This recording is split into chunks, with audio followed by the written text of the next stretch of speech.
I heard of one lady, in brief summary. She was born in a poverty-stricken village in Maharashtra, India. She never really had any education. When she was a little girl and wanted to go to school, her family made her take care of the buffaloes. When she was 8 years old, she was married. I think actually she was 9 years old. She was married to a man who was about 30. By the time she was 19, she had 3 sons, and she was pregnant. A mafia type of person who was exploiting the people of the village was especially forcing the women of the village to work really hard and paying them practically nothing. And everyone was afraid.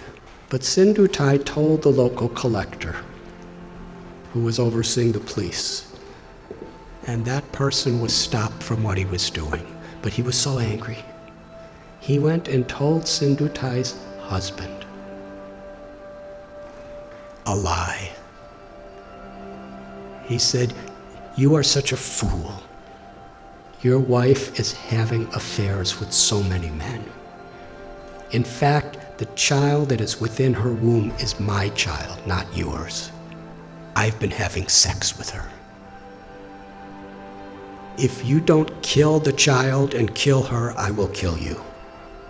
So the husband, the girl's 19 years old, he kicked her in the chest, not in the chest, in the stomach, repeatedly, to kill her and the child. She laid unconscious. He thought she was dead. So he dragged her to a cow shed where a whole herd of cows are being kept, thinking that people will feel that the cows just trampled her and that's how she died. So she laid there unconscious. And when she woke up, she said, she found one cow standing right above her, protecting her. There were all these buffaloes and oxen and cows walking, and they would have certainly trampled her, but this cow was keeping everything away from her. And even when the in-laws came to make sure she was dead, the cow chased them away with their horns and stood over her. She came to consciousness and gave birth to a baby girl under the cow. And she said she took a rock and cut her umbilical cord. Took about 20 slices to get free from it. And for hours and hours, the cow protected. And Sindhutai, when she got enough strength, she embraced the cow and promised, "As you protected me when I was in great need, I will protect others who are in need." It's a long story, but no one would have her back. Her own family rejected her, her biological family, because according to their tradition, once you're married, you could never come back home. A foolish tradition, as many are these days. In order to not be exploited, she was sleeping in a crematorium with her little baby child. And she would collect wheat that people would put around the dead bodies, and she'd mix it with water and cook it on the fires of the dead corpses. It became such a depressing life for her. She decided, I don't want my child to live like this. So she was going to commit suicide. She went to a railway track with her child in her arms and laid waiting for the train to crush them. But as she was laying there, she heard someone crying in anguish. So she got up and she found an old man who was crying out. He was crippled. He was very, very invalid.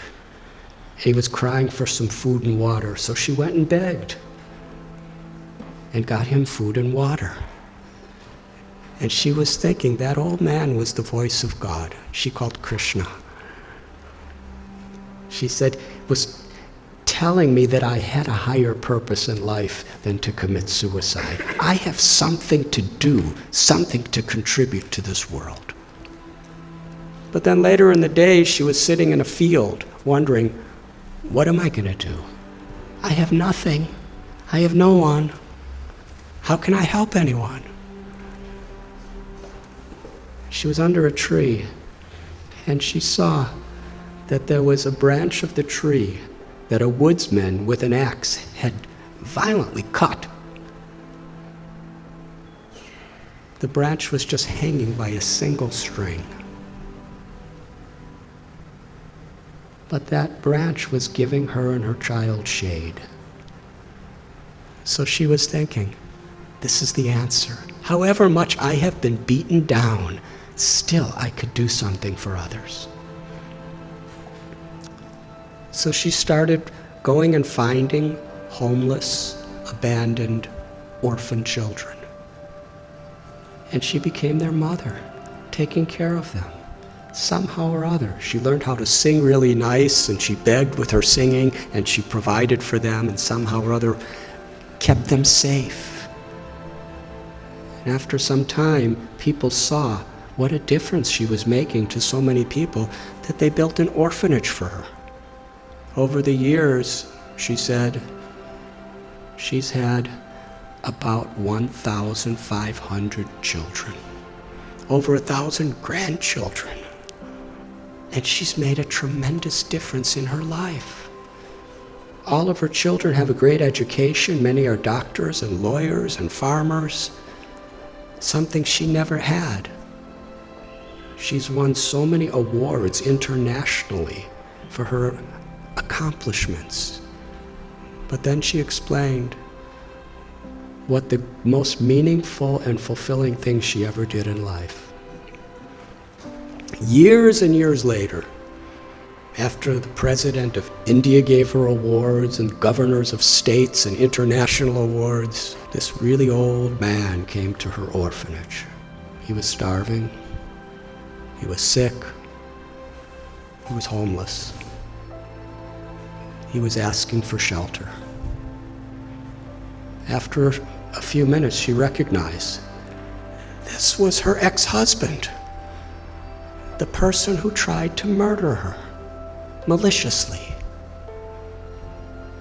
She said to him, when you left me to die, I was homeless in rags. Now you're homeless in rags, and I have a nice place with so many people. She said the most meaningful thing in her life is she forgave him. And she said, I will give you shelter, but I'm not your wife. I'm your mother. And when people would visit the orphanage, she would introduce him. This is my eldest son, and sometimes he's very naughty. She told this story.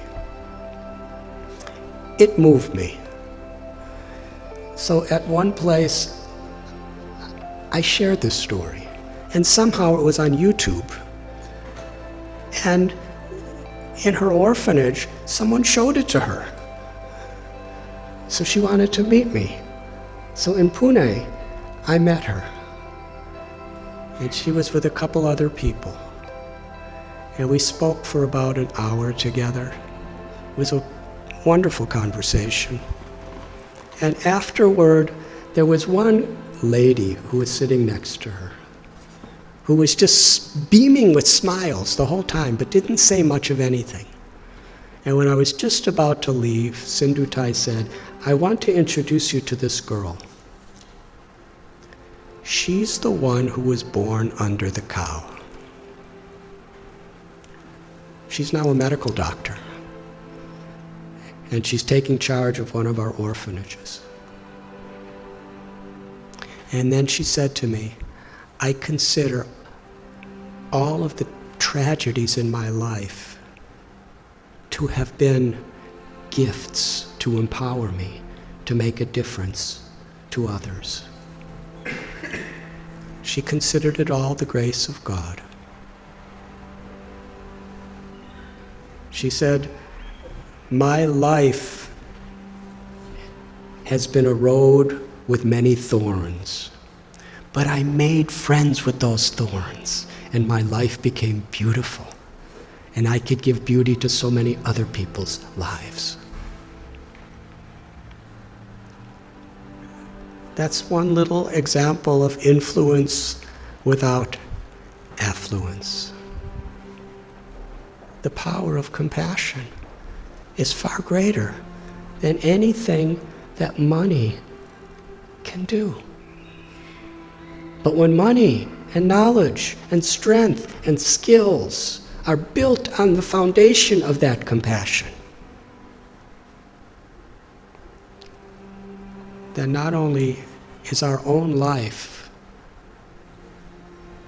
enriched beyond our comprehension, but we can make such a difference. We can have such an influence in the world. Each and every one of us, whoever we are. Because everyone is so inherently special. And nothing and no one can take that away from us, as long as we are aware. To be an instrument of compassion, an instrument of grace, is the true influence beyond affluence. Thank you very much.